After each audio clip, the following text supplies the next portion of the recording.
আসসালামু আলাইকুম বন্ধুরা, সোহানের ব্লগের পক্ষ থেকে আন্তরিক শুভেচ্ছা। আজকে আমি যাচ্ছি আমার প্রাণের শহর রাজশাহী।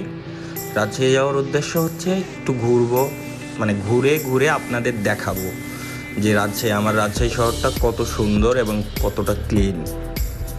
তো চলেন যাওয়া যাক। তো রাজশাহী যেতে প্রতিমধ্যে এক জায়গাতে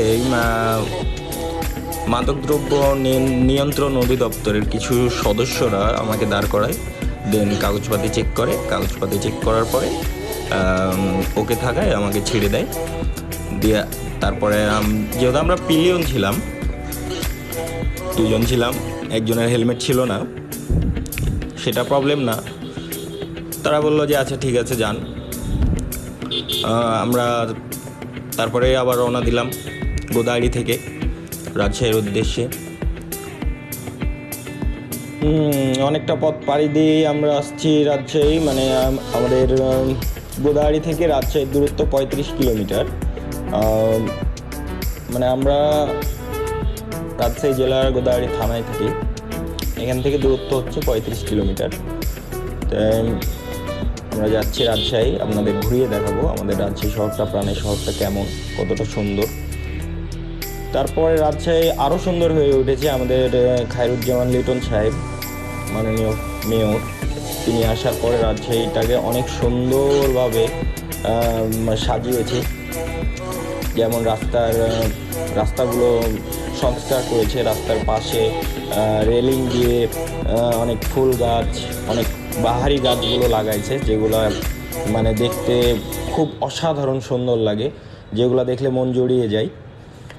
তারপরে আমাদের রাজশাহীতে মাননীয় মেয়র সাহেব দুইটা বাঁধ করেছে, একটা আই বাঁধ, একটা টি বাঁধ, যেটা মানে দেখার জন্য দূর দূরান্ত থেকে লোকজন আসে, পর্যটক আসে।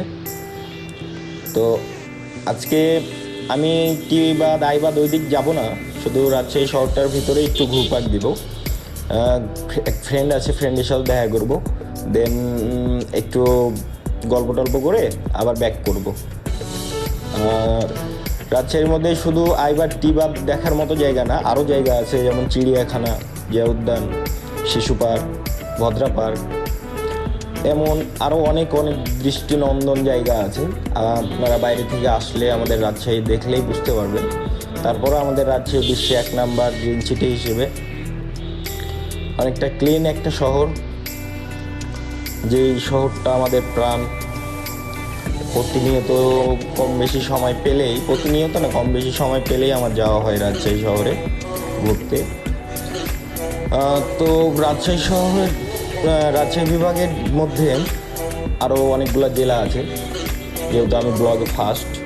আস্তে আস্তে রাজশাহী বিভাগের যতগুলো জেলা আছে, যতগুলো দিকদর্শন বা ভালো ভালো জায়গা আছে, দর্শনীয় স্থান আছে, সবগুলো ঘুরিয়ে ঘুরিয়ে দেখাবো।